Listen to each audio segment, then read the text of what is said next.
actually want to start today by describing someone to you. So there's a very competent pharmacist that we all work with. They're very knowledgeable, they do a great job, they do everything that's expected of them. They know the system well, and they're a good example of what we should do as we're practicing. However, when you talk to this person, maybe at lunchtime or on breaks, this person criticizes management all the time and says everything that management does wrong. And they talk about how stupid physicians are and maybe how nurses don't really know what they're doing. And on occasion, they'll even talk about how patients are in love. Does anybody know a pharmacist like this? Does anyone want to avoid being that pharmacist? So I actually want to talk today about avoiding being that pharmacist. So, you know, being knowledgeable, being all those things is important for us as we go through our practice and as we develop. But we also want to be that person who's going to have professional development and move the profession forward. So we want to avoid that. I'm actually very complimented to be a keynote speaker. I never have been before, and I've always had this fantasy about giving a graduation address. I went to a really small high school. I always thought it would be so cool. So I'm going to start with what would actually be my, if I got to do a graduation address, this would be what I would start with. And it's actually a poem by Marianne Williamson, who says, "Our deepest fear is not that we are inadequate. Our deepest fear is that we are powerful beyond measure. It is our light and not our darkness that most frightens us." So talking really very specifically to the residents, you're kind of on the cusp of, you know, going out and making decisions and doing great things and going out and really making a difference in the profession. So it's not that you're inadequate. You all know that you have those skills, but it's how you're going to use that power that you actually have. So getting down to the brass tacks, I'm going to try to impress on you how important it is to do professional development and talk a little bit about the different facets of that. And then at the end, we're going to be really practical and actually talk about what you're going to do to have a plan. So the bottom line when you talk about your professional development and how we go through life is that you look at people for examples. And I think I'm kind of uniquely qualified to give this presentation because I'm kind of the cautionary tale of professional development. So let me tell you the things I did wrong, basically, as I was going through my plan for my career. I've actually been at Wayne State for 20 years, so this is my 20-year celebration of my time there. And I actually progressed rather slowly for a couple of different reasons. One is that I didn't always have a plan. So when I first started working at Wayne State, I'm not from Michigan, and so I kind of said, you know, I'll be here 3 to 5 years, and then I'll move on. I'll be here 3 to 5 years, and then I'll move on. Well, as you can see, did I move on? But as I was saying that, I also wasn't making a plan for how I was going to progress and how I was going to really develop in my career at Wayne State. So I tended actually at that point to focus on limitations. There's things I know I don't do well. You know, I'm not a great writer. That's something that's really important for me as an academic pharmacist. So I really focused on that. I focused on the fact that there wasn't a lot of real academic research going on at my institution. Things like that, I just focused on those limitations instead of looking at the possibilities. And you know, I wasn't a big fan of being mentored, which was kind of a problem for me. Many of you had students at Wayne State, you know Paul Munzenberger. Do you know Paul? So early in my career, I was sitting by him at a faculty meeting, and he decided he was going to try to mentor me, poor guy. And he says, you know, really everything you do should fit all of the parts of your position. Everything you do should satisfy teaching requirements and scholarship requirements and practice requirements. You shouldn't be doing anything that you can't get multiple uses out of. And I was like, oh, he doesn't understand. He doesn't, you know, he doesn't know my position. He doesn't understand my limitations. And, you know, I didn't really take that advice very much to heart.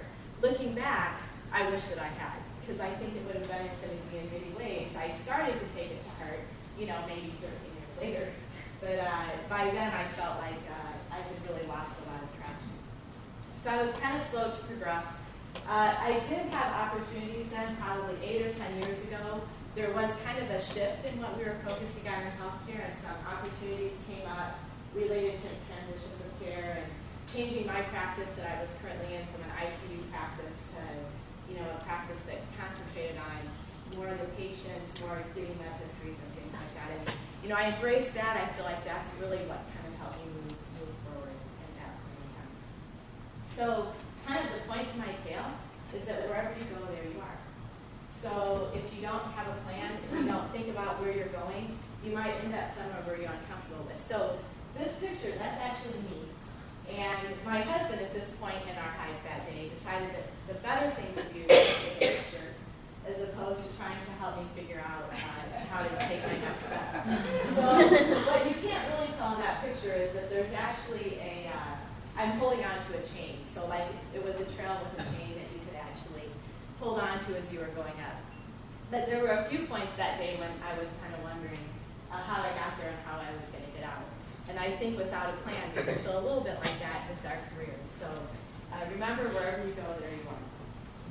So what we're going to do today, back on my theme of, my graduation speech theme, I could never really fit this saying into a heart failure presentation, but it's a saying that I've always wanted to use. So William Shakespeare, I believe it was in Hamlet, he says, "This above all, to thine own self be true, and it must follow, as the ninth a day, thou canst not then be false to any man." So my tips kind of, are a little bit in that line of the kind of things to think about as you're going through your own personal growth. Then towards the end of the presentation, we're going to talk more specifically about your own professional development. So, in the theme of William Shakespeare, and thine own self be true, how many of you have a friend on Facebook who does every single personality thing? So this is like, kind of the biggest trend that's going on. So I decided in preparation, I went to my friend who had done the most of these on Facebook, and I decided to do a few of them myself. So I discovered some important things. If I was an animal, I'd be a dog. I think that meant like I was fun-loving or something. If I was a Disney princess, I would be Pocahontas, which I think maybe is because I love nature and being outside. I'm not really sure. Maybe she was super loyal. I'm not sure what all that was about. And if I was a color, I would be purple, which I was the most excited about because if I could choose one color to wear every day of my life, it would be purple. And then I did the Myers-Briggs test. Has anyone done Myers-Briggs? Anyone around with them? A few people. So you're familiar with the concept of Myers-Briggs. They put you in kind of a box. There's, I think, 16 or something potential boxes you can be in. So I'm an ENFJ. I'm an extrovert. I'm intuitive. I'm feeling, and I'm judging. So that has this whole conglomeration of things that go with it. But as we evaluate ourselves and try to know ourselves, what do we all kind of tend to do? I think a lot of times we focus on the negative. We focus on our weaknesses. We focus on what we should actually be doing differently. I propose that we shift and instead of focusing on our negatives and focusing on what we need to change and what we need to do better on, that maybe we should focus on our strengths. So my tip really is that you should know your strengths and you should somehow capitalize on your strengths as you move forward. So there's actually a book in this whole series called Strength Finders. Is anyone familiar with Strength Finders? Has anyone done Strength Finders? A couple people have. I would actually encourage everybody to do Strength Finders. I found it actually pretty enlightening for me. Not exactly what I expected. I feel like when I evaluate my weakness, I'm spot on. Like I'm pretty good at knowing my weaknesses, but I'm not as good at saying what my strengths are. So I really kind of embraced the idea. And I think in the handout, there's a little bit more information about Strength Finders, and there's a book, and you do this quiz online, and they come back to you with your 5 biggest strengths. So my biggest strengths were input, which means I like to hear what you're saying. For people that know me well, they'll know that I listen to NPR all the time, and I'm all about like any new thing that I can hear. Woo was one of my characteristics, which I wouldn't have thought necessarily, and it took me a minute to figure out what it was because I thought it sounded like something superficial, and perhaps it is. But that it's really that trying to bring people in and get to know people. And there was a saying that was always applied to my grandfather that said he knew no strangers. He only had friends that he hadn't met. And I think I got some of that characteristic from him, which I would call the blue part of my personality. And then connectedness, consistency, and communication. I think kind of I just talk a lot. But I also, have a view that everything's connected and that everything should be balanced and everything should be fair. So I see that now that I've thought about this a little more, I see see that in some of the decisions I make, both personally and with my job. Those are things that are important to me. The interesting thing about this is that I actually went through it with my friend Maureen Smart, who many of you know as well. So she's really one of my closest friends in the whole world. We did this. We don't have anything in common. We do not have a single strength in common. I looked at her strengths, and I was like, I want your strengths, because her strengths are like finishing tasks and getting things done, and being very precise and exact, and all of those things. Those are the things that I think might be missing in my personality.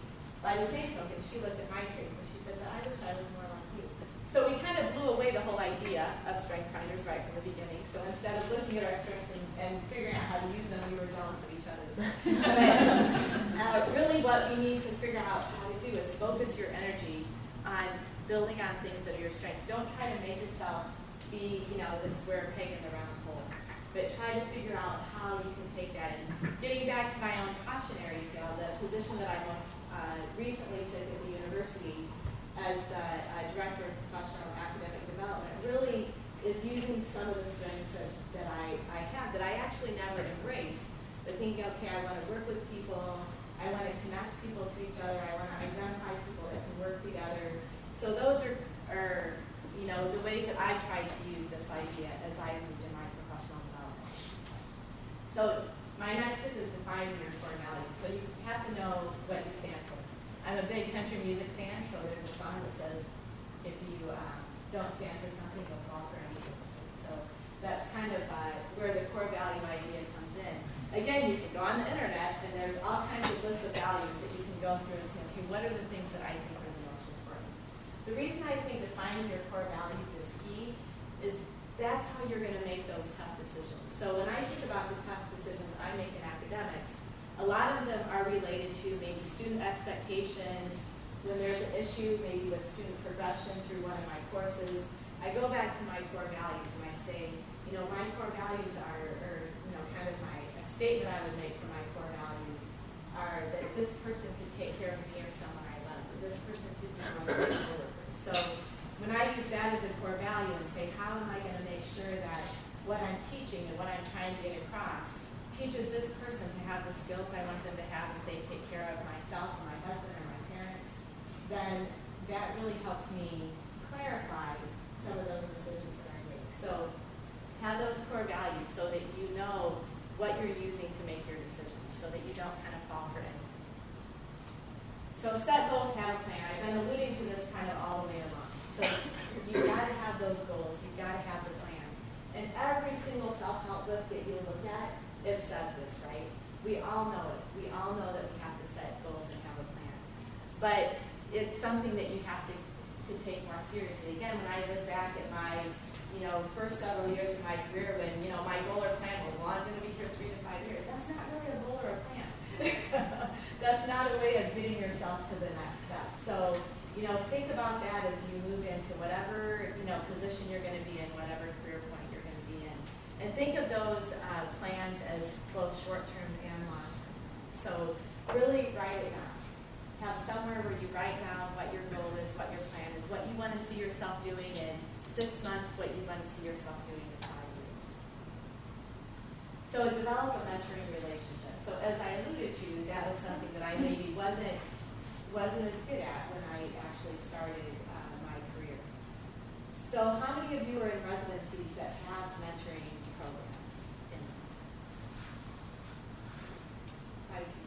Okay. So this is kind of a time to reflect a little bit. So there's kind of 3 questions I want you to think about. One is, was that mentoring effective? The second question is, what could you have done to make it more effective? And the third question is, what do you think your mentor could have done to make it more effective? So I actually want some feedback because I saw some people starting to nod, so it's kind of getting going on. So somebody tell me what's something that you could have done to make a mentoring program more effective for yourself. This could be preceptors or residents can answer because I think we've all been in situations.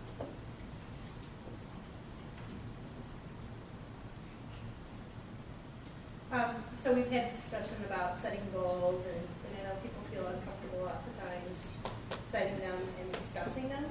And so I kind of sometimes leave it at, did you write your goals? We want to talk about them, let's pick one to talk about. Sometimes I probably need to do a better job of truly holding them accountable, and at least make them show me that they did them. Because I think we all shy away from it.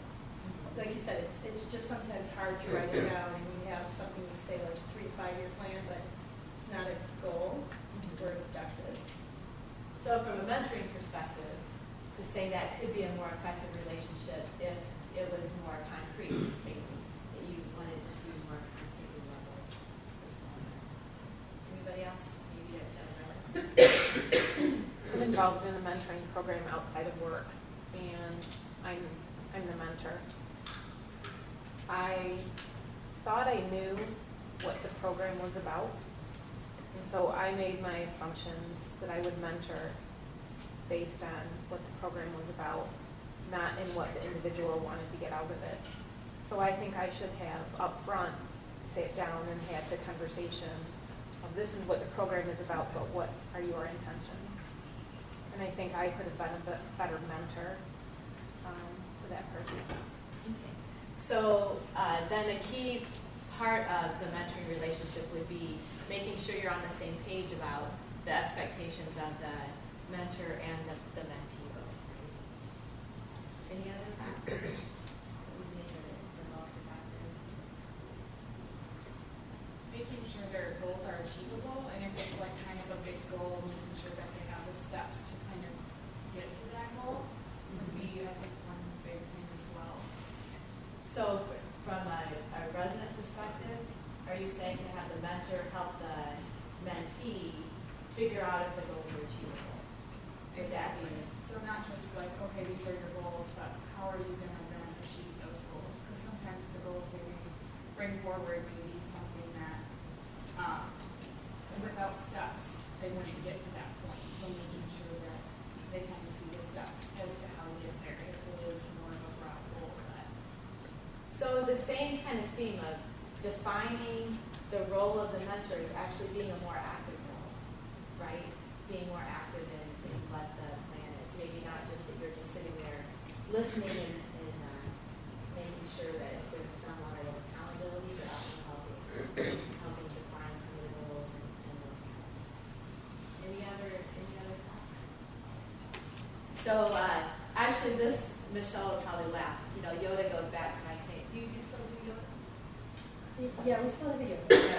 So at St. John, they have like, for the project mentor, they have little Yoda stuff, a little stuff Yoda that they give to the project mentors so that it's clear that they have the Yoda role.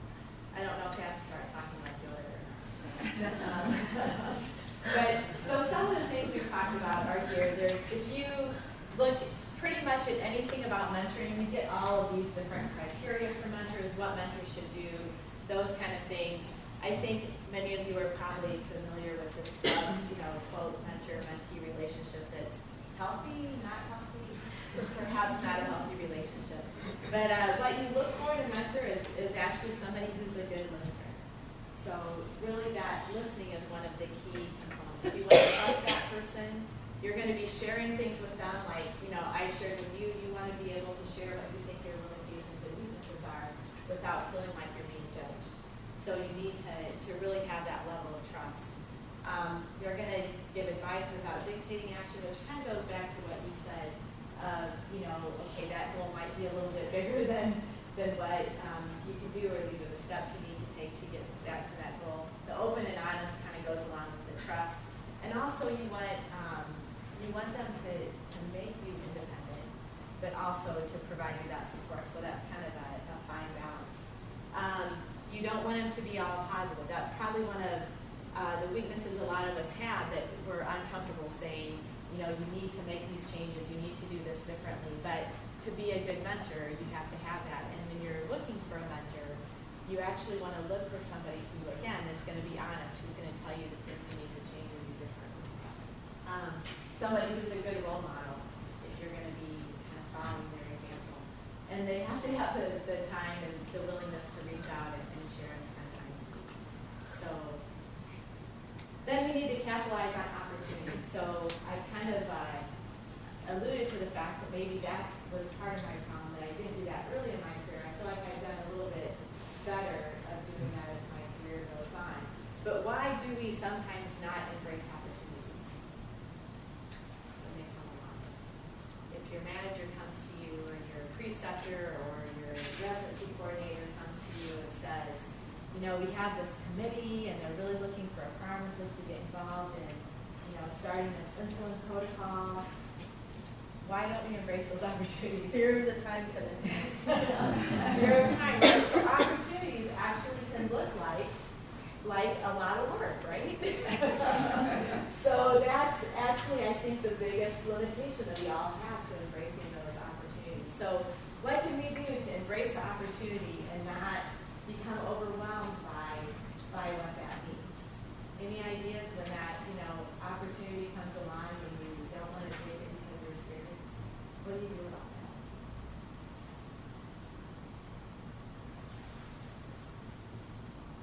Well, I was hoping to get some advice today, but I think Don't say no, but figure out how to reorganize. Yeah, I think it's the reorganization. That's where, you know, maybe that mentor, you know, going to your manager, seeing if things can be rebalanced a little bit if it looks like that. But, you know, I think especially in pharmacy right now, I have this fear personally that there's so many amazing things happening in healthcare and so many opportunities that are coming forward for pharmacy. And, you know, you hear a lot of, you know what, we don't have time, we're already too busy, you know, we can't start doing that. And I'm scared that we're going to, like, pass up some things that could really change our profession in a huge way because of that fear of the time commitment. So that's something that we have to figure out. We have to figure out how to deal with that. So self-assessment. This is my question. What was your favorite part of residency? Was it ResiTrack? Anyone? ResiTrack? Somebody liked ResiTrack. That's great. So that would make you the most unique person in the room, right? So I think that self-assessment is difficult, right? In residency, you can see where ASHP has really emphasized self-assessment. It comes up all the time. And I can't tell you how many residents and students sit down with me for their evaluation, and I start by saying, so tell me how you think they're doing. And they go, I hate it when people ask me that. So it's something that we're all kind of a little bit reticent to do. But it's so hugely important. As you finish your residency, if you're going to a PGY2, you'll have like another year of these opportunities. But if you're finishing a PGY2 or a PGY1 and not going on, you've reached the end of people giving you really specific, focused, constructive feedback. You'll get evaluations for your job, but it's not the same. It doesn't give you that kind of focused feedback. So where are you going to get it now? It's got to come from inside. So that's where that self-assessment is so important. That's why it is so emphasized by ASHP. That's why you did ResiTrack all this time, because now you have to go through and finish that on your own. And you're going to have to, you know, complete doing it. And I've already kind of talked about, you see like some common themes. I've talked about you need to identify your strengths and you need to move towards your strengths. But you're not going to have someone helping you figure that out. So self-assessment is very key for where you go. Surround yourself with the right people.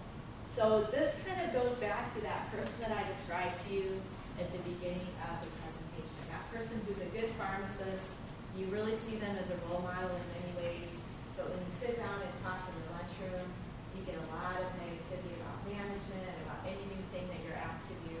When I talk about the seizing the opportunities, that's the person that says, can you believe they're asking us to do blah, blah, blah, blah, blah. Can you believe that now we have to document this? Can you believe that we have to do this and that? So when that conversation in the lunchroom happens, what happens to that conversation? It grows, right? Is there being a person in the room that like kind of sits there and says, well, I kind of think that could be really important. That doesn't go over well, right? Like very few of us are comfortable taking on that role. So you see like that mass mentality, you see what happens. Sometimes you just have to not be around those people. You have to surround yourself with the people that are going to be positive, that want to see you be the best kind of person that you can be, okay? That not the whiners, not the complainers, not the people that are going to bring you down and not see the organization move forward. See, this is my chance to preach. Can you see that?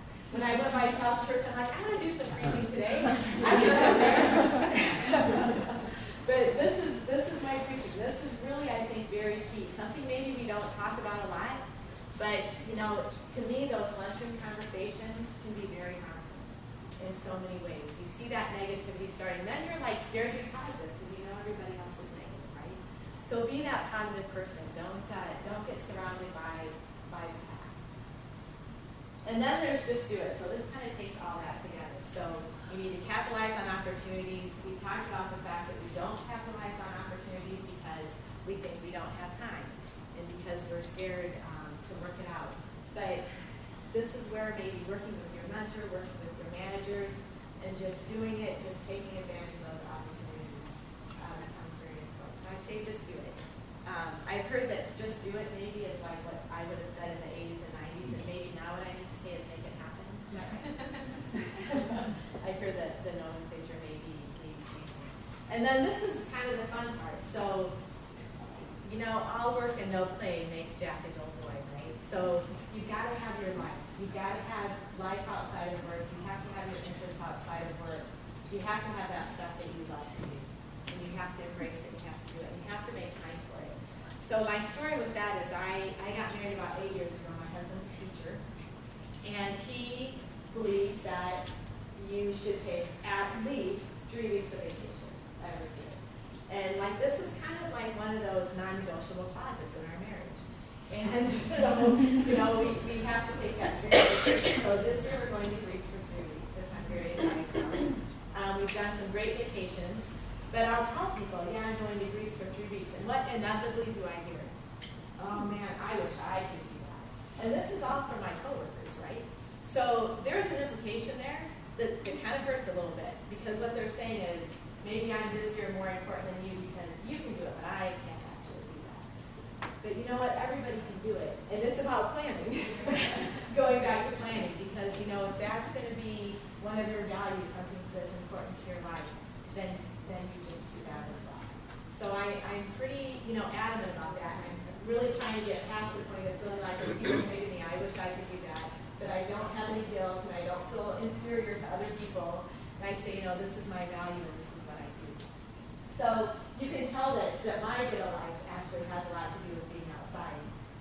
Some of you might have a get a life that has pictures of New York City and Seattle and places like that. But mine is being able to spend as much time outside as possible. And just, to clarify, I don't have a dog.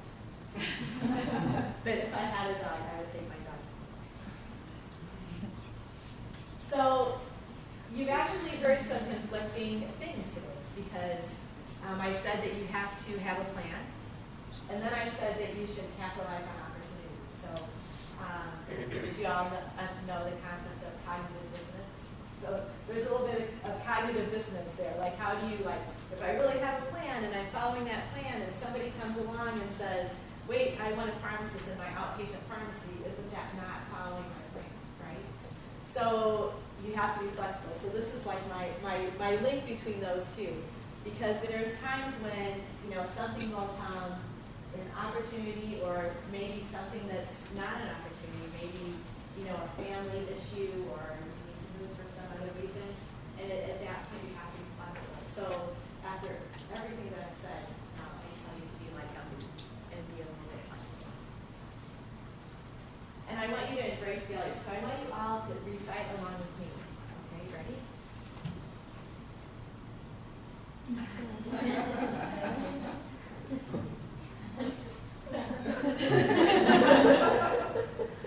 Nobody's going with me. Come on, one more time with everybody. Ready?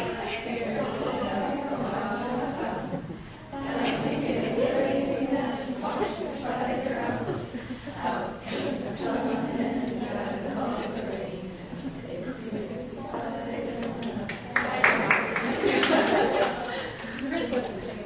I was. No, you weren't.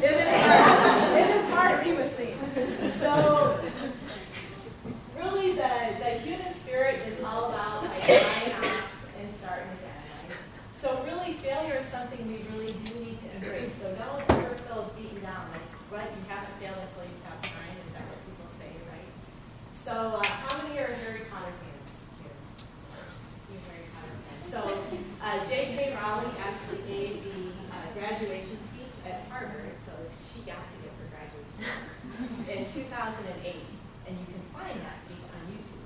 And I really highly encourage everyone to watch that speech. It's hugely inspirational, but it's really all about failure. And she basically says to everyone in the room, you're graduating from Harvard, but you will fail. Things will go poorly, and that time when you're at the bottom and you feel discouraged is actually the biggest leap that you'll ever have. That's the biggest opportunity you'll have for growth. Because the lower you start, right, the more you can grow. So embrace failure. Don't ever feel like because something didn't work that you're not going to be successful if you do not try. So, and then the last thing is engaging in lifelong learning. So this is my last personal tip, and we're going to kind of move into making your own plan from this point. So I start all of my lectures when I teach in the cardiology course at Wayne State by talking about how much changed since I graduated 22 years ago from pharmacy school. So really that's all that's happened. If I taught what I learned 22 years ago, well, I wouldn't have a job. Because I would be teaching that actually beta blockers are contraindicated in heart failure. I wouldn't be teaching really anything about antiplatelet drugs because those are all new classes of drugs that have come out since I got done. There would be all kinds of antiarrhythmics that we don't have. There was no iodine then, there was no dronedarone, there was no methylphenidate. The drugs that are probably most commonly used didn't exist. There were no GP2B3 inhibitors, no low molecular weight heparins. Ibuglycoside hadn't even come out yet. So you can see that there was no stents. You can see that a lot of things have changed since I graduated. So you have to engage in lifelong learning. This is like the key, and this is the big point where, again, you're not going to, starting when you finish your residencies, there's not going to be topic discussions, right? You're not going to have a preceptor saying to you, go find, this new article just came out. You need to embrace it, and you need to learn about it and teach us about it. So now it's on you. It's all on you. You ready for that? Okay, somebody should say this. Are you ready for that? So this is the thing. So, me being the input person, I feel like is an advantage for me because I'm always kind of looking for those new things. But ACPE has actually defined your continuing professional development. They say it's a lifelong process. You have to actively participate, and you should be developing and maintaining continuing competence, enhancing your professional practice, and supporting achievement of career goals. So that's what ACPE says that your lifelong learning plan should be about. So what should it be? It should be self-directed. It needs to be ongoing. So now you decide what programs you're going to go see. So how many of you know a pharmacist? Licensure in Michigan is coming up pretty quickly, right? So how many of you know someone who just went into panic mode because they realized they didn't have enough CE? And they went online to see what free CEs that they could get, and then they were like, oh shoot, I need live CE. And so then they went through and found that there was some vaccine program or some program of something that maybe is not really in their career goal that they decided that they can go to get their CE. Does anybody know that person? That might be the same pharmacist that's really competent in medications and physicians. So don't be that person. Be self-directed. You want to be outcomes focused. You want to have some structure. So you want to put some thought into what your continuing education is.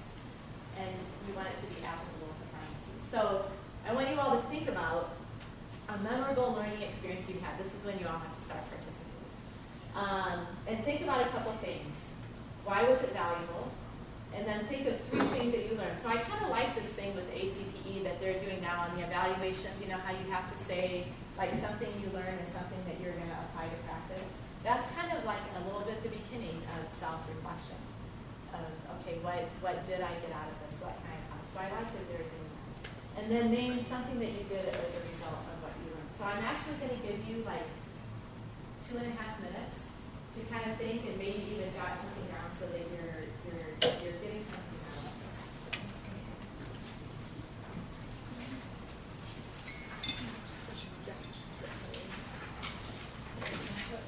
Everything's yours.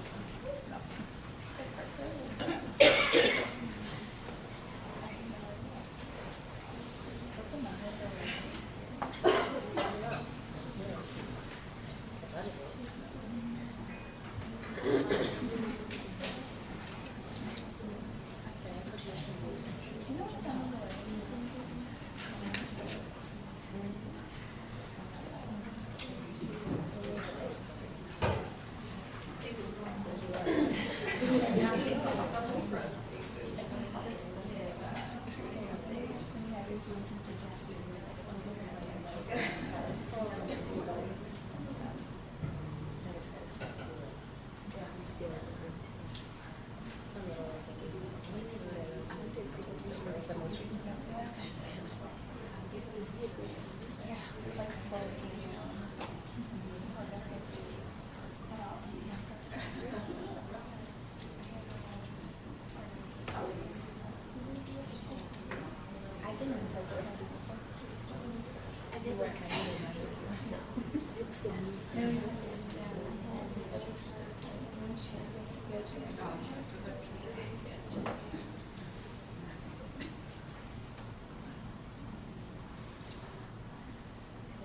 Okay, so I'll jump to the last question. Is anybody willing to tell me something that they did as a result of something they learned at a educational program?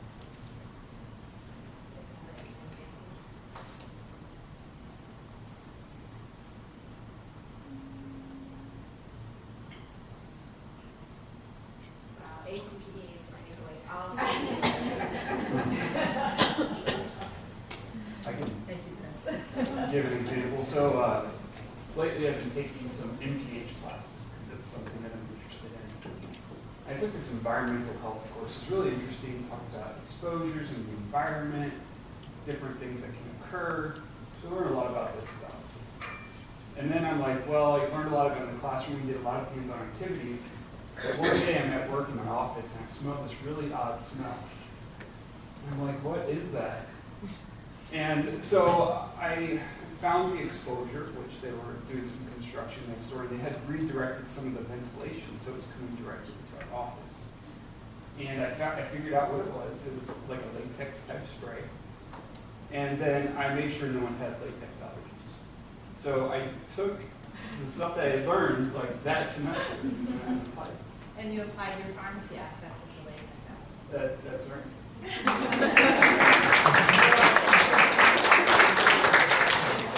No one had a latex allergy. Well, that was good. None of our students. A couple technicians at St. Andrews, as I recall, right? Yeah, which is funny because we asked 100 times during the whole construction thing, so is it safe? Can people be around this? Is it toxic? Nope, everything's fine. I It takes Chris, ascertained, the pharmacist, to figure out that, you know, that they're like, I ascertained the bottle and I looked at the, well, Very good. say very much. So as you're designing your process for professional development, this is, again, going through the process, and a lot of this is going to be recurring themes. I'll go back to things we already talked about. But really, you need to reflect. We already talked about reflecting on your strengths. Plan, then act and evaluate. So this sounds a lot about like CQI processes or QA processes or whatever the current terminology is, but whatever processes we go through to try to have continuous improvement. So starting with reflection. So this really brings together your plan, and it brings together evaluating your strengths. But it also should bring in thinking about what's going on in the world too, right? So what do you know? So I listened to NPR this morning. Did anybody listen to NPR on the way here? There was, anybody hear the pharmacy story? yeah.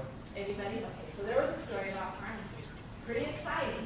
So the story was about pharmacists in the ED at a children's hospital in Dallas. This was like, what, a 4 or 5 minute story, right? I was like in my hotel room, like so excited. So what the story emphasized, they said that this children's hospital has pharmacists that verify every physician order, and they said that the main emphasis that they had was on looking at drug interactions and dealing with drug shortages, which is, you know, maybe what's packaged for the news. So I found that a little disappointing. I'll tell you why. But they said that they're actually hiring more pharmacists for their ED, and that this is a role that pharmacists should have. So I was really like, I thought, you know, this is, when we talk about embracing opportunities, when we talk about where that could go, I thought that that was a really good touch on that. But I wish that they had gone a step further. Like, there I am, like happy but disappointed at the same time. Because I thought, you know, really I think our safety that we can provide, because, you know, I kind of have this passion for like the transitions of care and med histories and things like that. They didn't even talk about that, like the pharmacist interacting with the patient and their family. They kind of talked about the pharmacist just talks to the doctor when they need to, right? But, you know, I thought, well, we need to go the next step and have, you know, pharmacists interacting with the families and identifying, if there's drug-related reasons why the patient came into the ED, then I'm thinking, that's not enough either, because we really need pharmacists at discharge, and we need pharmacists doing education and helping with med reconciliation at discharge and all this stuff. So, I was sitting there thinking about kind of all that. But, again, something that we're reflecting on, how, as we see that being where pharmacy needs to be moving, as we see it even on national news, how do we make sure that we're prepared for that? How do we make sure we're in a position? And there's a couple of things that you can reflect on there. One is, how am I personally prepared to take on those roles, right? But the second thing is, how are we prepared, or how am I prepared to show the benefits so that those roles are expanded, right? That's part of your professional development too. How are you going to be doing the scholarship? How are you going to be, can I call NPR and say, put this story on the news? Somebody did that, right?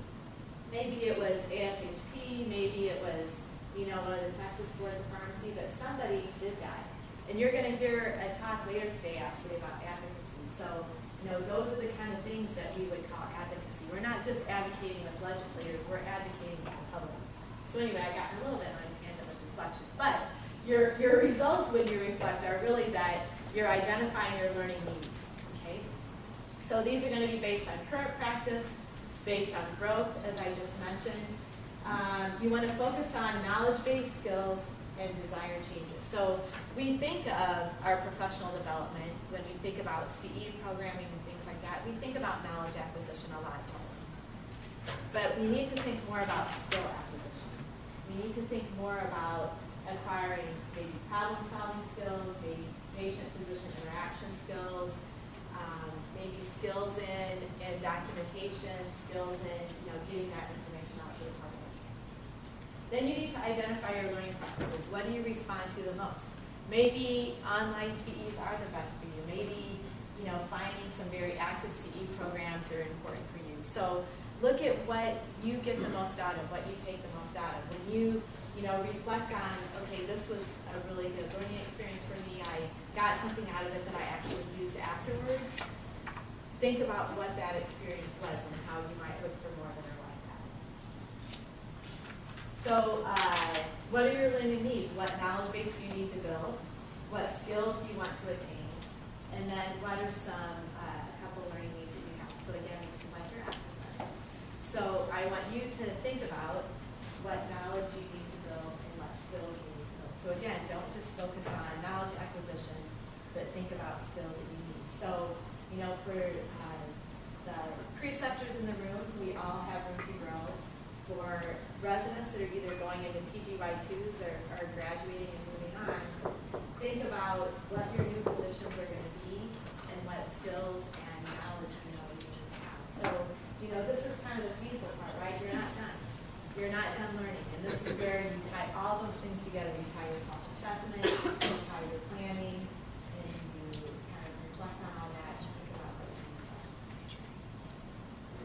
So I'll give you your 2.5 minutes. And then I'm going to call on somebody. And Chris and Michelle have been very good. So somebody else who I know your name should be scared.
roughing, but he wisely walked out of the room.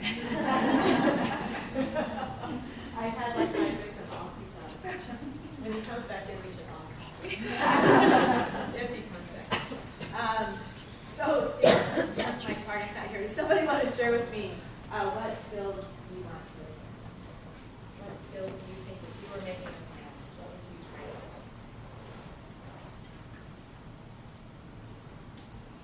I need to learn a little bit more about alcohol and how critical they are in their physical role and how they interact.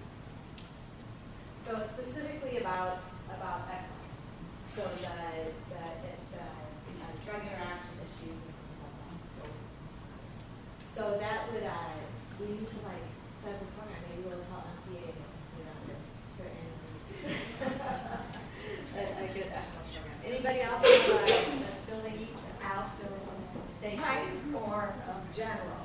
So I think as we become more busy and things like that, I think I need more patience. It's hard to embrace everything that we have to do, and then, like you say, mentoring, and you know, somebody needs to talk to you, and you're just like, all right, come on, just speed it up, spit it out. You know, it's like you have to have patience. So it's hard to, even at this day and age, you know, when you have young children, you're very patient, but when they get older, then you sort of just lose that ability to have patience. And then I think embracing technology too. Like I'm finding that I have a difficult time with time management. There's so much to do and so many things that we need to do. And maybe if I embrace technology more, maybe, then I would have more time to do things that I really want to do, or have time to do my job faster. Maybe. But So time that skills go beyond the specific clinical skill, right? And sometimes it's just kind of your life management kind of skills. exactly. I think Debbie actually brings up a really good point in that we have a room full of very young practitioners who could possibly end up to be a boss to some of us who are more seasoned right now. And it's happened before. So I think it's important that that we hear the different generations and those of us that have practiced for a while. We have very different needs and we have different skills to develop that have come very natural to some of you new practitioners. So one thing that I think that we would want is for you to be patient with us. Because a lot of the times we look to you to learn some of those new skills too, and as you get out into the workforce, we do work together and we work side by side, so be patient with us just as we've been patient with you, mentoring you in different ways. So I think that's an important thing to kind of point out from what Debbie said, is that we don't really always teach that you get out into the workforce and you're with different generations and the skills and the learning needs are very different. So make sure that you're open to what they need to learn and you help them patiently. Be patient. I'm just now learning to text with my thoughts, right? So I think this might be applicable to some of the residents in the room, but you know, when you're a resident, you always have someone to be helping hand to you, and now you might be ready to be on your own and independent, but now you have to be ready to be a helping hand to your residents and your students in the future. So maybe for one of the, for residents that are going to be going into a preceptive role, there's like kind of a learning need there too, I think, of giving those skills that you need to be a preceptive too. And there's, a lot of programs for that out there. I think that's kind of taking up with everything. So you identify your learning needs, and then you make a plan. So this, I kind of alluded to the fact that we commonly do our continuing education without a program, right? So you, I think probably everyone here went to the mid-year or has at least been to a mid-year. So you go to the mid-year clinical meetings, right? And you're kind of overwhelmed with all of the opportunities that there are there. So that's kind of a good example of where you can go in with a plan. You can go in, choose specific programs, for what you need. And so think about doing that on a more regular basis, that you're not just planning what you want to learn act as if you're at a big meeting like that, but that you're doing it on a regular basis, that you're actually planning what you're going to get out of it. So your plan or your goals should be SMART. Are you all familiar with some SMART objectives? So they should be specific, measurable, achievable, relevant, and time. So you should have like a specific timer. So as you're writing down your plans, you might have like this is something I think probably Beth and I have thought about. I may be specific here because I don't know as much as she does, but I would say by December I'll be able to educate patients with their prostacyclin analogs for pulmonary artery hypertension, which will result in patient understanding and adherence to their medication. So you go back, it's specific. If the measure is that I've educated the patients for their understanding, it should be achievable. Would be relevant, that's the patients that you have and I have at time. So you can kind of vaguely say, I want to kind of understand more about pulmonary hypertension.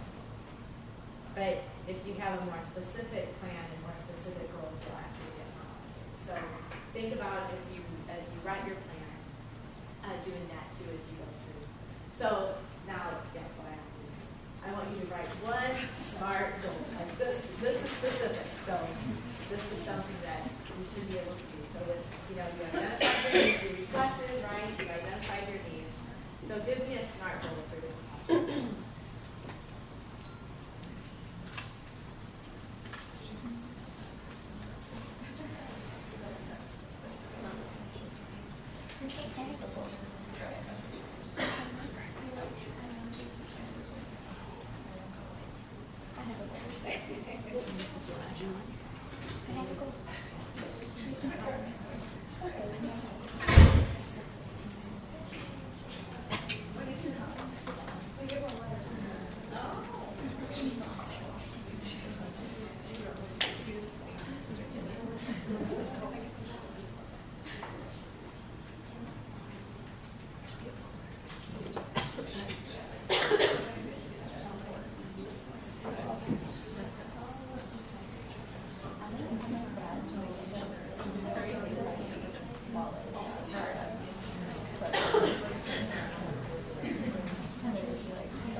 So my goal, so I'm finishing my PGY 1 year right now. My goal is to, by next fall, not this coming fall, but by the next fall, start precepting students or be doing patient care lab or something related to teaching students at the college. Okay, thank you. Anybody else have a SMART goal that they're really interested in? Well, I changed my goal now I know I have to say by October 1st I'll understand when it's running out of so give it some more structure. That's okay. So then there's the acting. So this is when you actually do your CE. So, and I shouldn't say do your CE because part of my point here is that your professional development, you shouldn't think of it as being just focused around continuing education programs. And Chris kind of pointed that out, saying, he's, getting another degree. I actually did something as well. I thought it was the next time. So as you're implementing your plan and you're acting, you're choosing what your activities are going to be. This all seems pretty straightforward, right?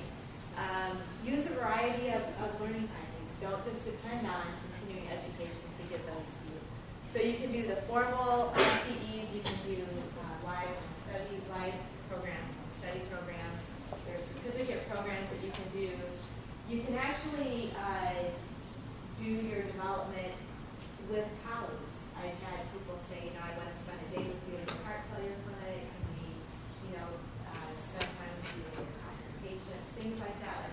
someone who's doing something that you want to emulate, spend some time with them and learn some of the skills that they can help you. So one of the things that I did this year, because I mentioned before, I've identified that actually writing is not something that I consider to be a strength. Although we need to emphasize our strengths, I have to do this if I like it or not. So I might as well figure it out. So have you all heard of MOOCs, the massive online courses? So some of the big universities actually offer these free online courses that are called MOOCs. So I did this one from Stanford on writing in the sciences, and it actually was really good. I really learned a lot from it. What I got was this certificate that I printed out and hung on the wall in my office. But so it wasn't for CE, but I feel like it was worth all of the time that I invested in doing that. So as you hear those opportunities, it's easy to say I don't have time. That's where kind of the just do it comes in. Just find the time, do things that maybe aren't recognized by other people a lot if you think it's going to be important for your own development. So then you need to evaluate. So when we talk about evaluating CE, historically, we've said, was the speaker entertaining? Was the speaker knowledgeable? Were the slides clear, right? That's what we evaluated. But really, what you need to be evaluating is what you're taking out of the program. Okay, so when you evaluate a program, it goes back to how kind of your CE evaluations have changed. What did you learn and what are you going to do differently because you had that program? So even reflecting and evaluating programs, we need to do a little bit different than the classic model. They were monotone and their slides were all words or whatever negative thing we would say. It needs to be about what we're taking out of it. So you need to look at how that impacts, your current practice, how it affects your long-term learning plan, and all of those things. So a lot of what I talked about actually comes from, believe it or not, the Ontario College of Pharmacists. They have a very specific and complete professional development portfolio that all of their pharmacists are required to maintain, and they can actually second them when they get their licensing dues. So it's a pretty rigorous process that they have in Ontario. North Carolina has also adopted some of those same things. So this is actually the professional development portfolio that is required, I think, in both of those places for pharmacists to maintain.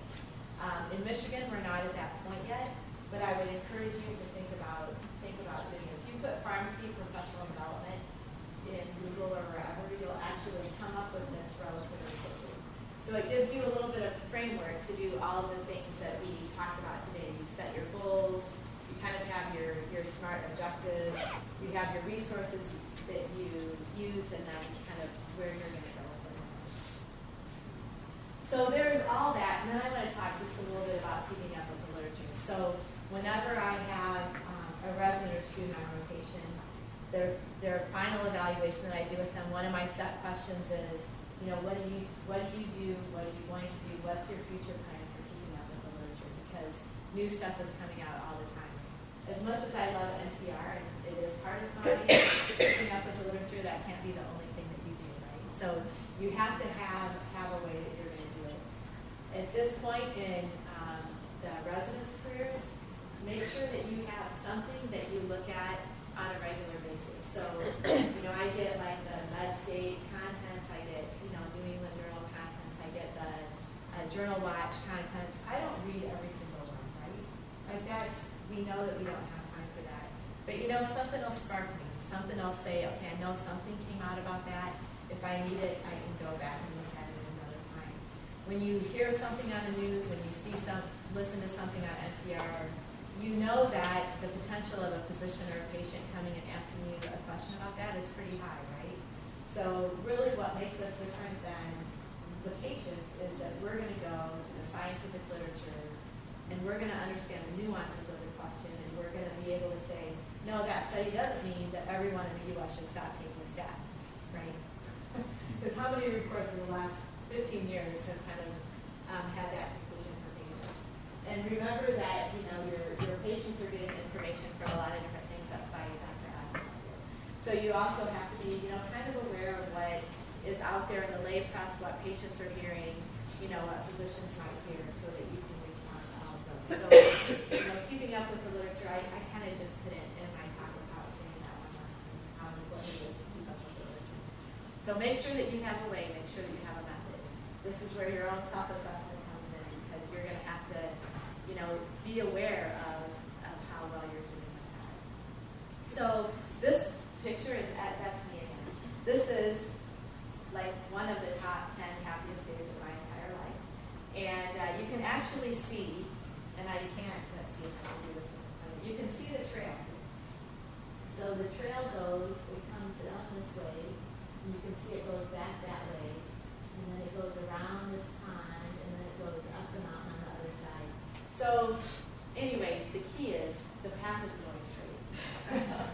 So that's where, you know, the being flexible comes in. But, you know, I had a plan that day. I was going to follow the path.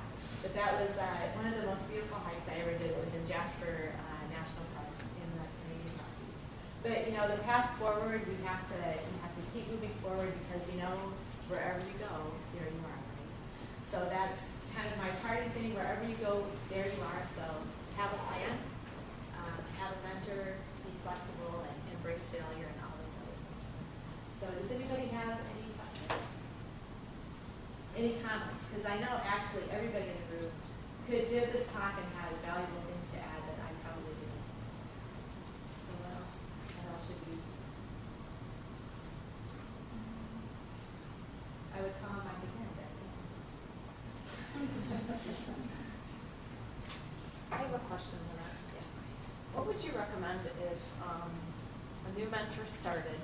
I'm going to use the ASHP preceptor requirements as an example. I can't remember the exact number. Is it 5 or 7? 4 out of 7. Right Yeah, we have 4 out of 7 or something like that. It's gonna be 4 out of 8. Okay.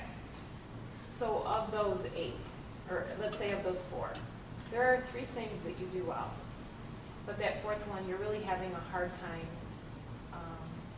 attaining. like writing, for example. Correct. Yeah. And maybe this is everything that you just said, but as a new practitioner starting out, that may not be what you want your focus to be, because you're building your practice and you want to build relationships.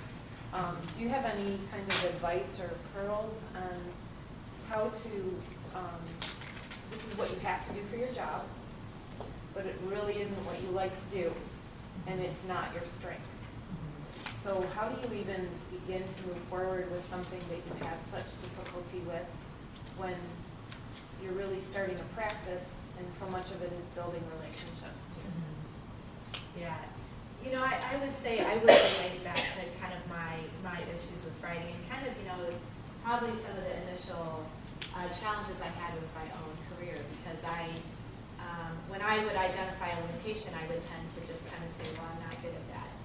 So I think that, you know, again, be flexible, and I don't want this to sound like I'm contradicting myself, but we do need to embrace our strengths and work towards our strengths. But if there's something like the writing, or, you know, something that you know you have to do, even though it's not your favorite thing, to find something to develop that.